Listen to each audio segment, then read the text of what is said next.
Olá pessoal, sejam bem-vindos ao canal de matemática do professor Joaquim, gente.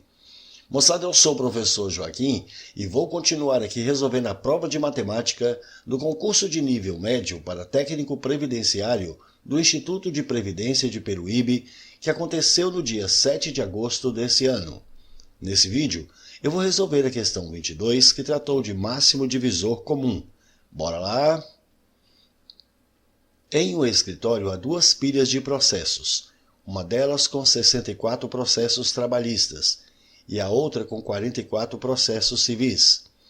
Esses processos serão divididos em grupos, cada grupo com o mesmo número de processos e na maior quantidade possível, de modo que nenhum processo fique fora dos grupos.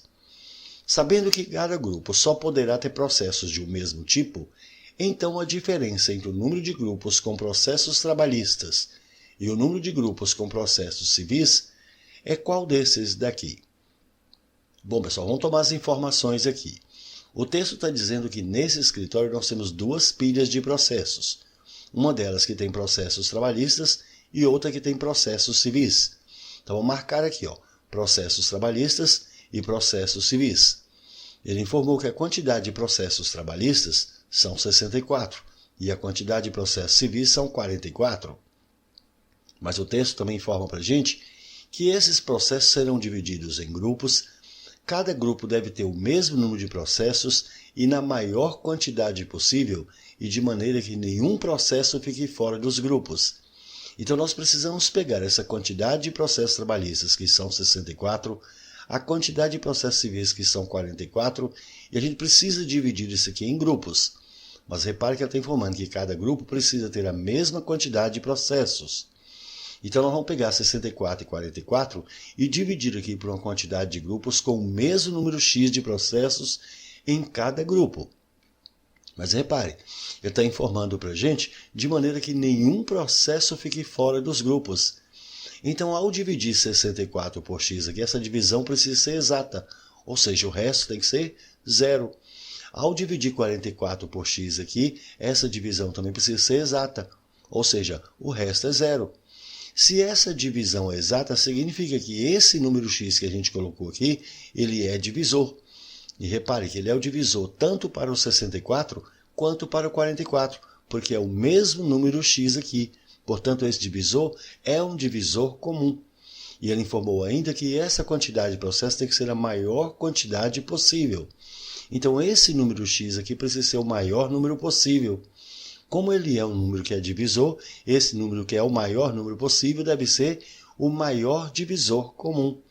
Então, repare, o que nós estamos procurando, que é esse número x, é o maior divisor comum, ou seja, o máximo divisor comum entre esses dois números 64 e 44. Pronto, pessoal. Então, o que a gente precisa fazer é calcular o máximo divisor comum entre esses dois números aqui. É claro que você pode pegar isso aqui, fatorar os dois números e encontrar o máximo divisor comum. No entanto, como esses dois números aqui são pequenos, está muito fácil para a gente saber qual que é o máximo divisor comum entre eles. Máximo divisor comum é o maior número que a gente consegue dividir 64 e 44 ao mesmo tempo. Então, qual que é o maior número que a gente consegue dividir 64 e 44 ao mesmo tempo? Veja que esse número vai ser 4. Mas se você tiver alguma dificuldade para encontrar assim de cabeça, fatore os números, que aí você vai encontrar 4 da mesma forma. Pronto. Então, sabemos que o máximo divisor comum entre 64 e 44 é 4. Esse máximo divisor comum, que é o maior divisor comum, é exatamente esse número x que a gente está procurando aqui. Portanto, esse número x é 4. Significa que cada grupo, então, precisa ter 4 processos. Dessa forma, com essa quantidade de processos trabalhistas, que são 64, quantos grupos de 4 a gente pode formar? 64 dividido por 4, a gente consegue formar 16 grupos aqui dos processos trabalhistas. E quantos grupos de 4 a gente consegue formar com os 44 processos civis?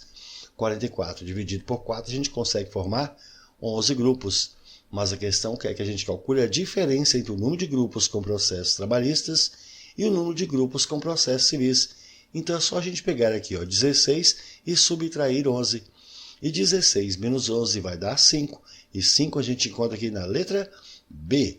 Show de bola, uma bela questão, não foi, gente? É isso aí, pessoal. Gostaram? Então deixe um like, compartilhe e comente, porque dessa forma poderemos continuar ajudando muitas outras pessoas que gostam e que também precisam estudar matemática, beleza? Valeu, gente, um abraço e até o próximo vídeo. Tchau, pessoal!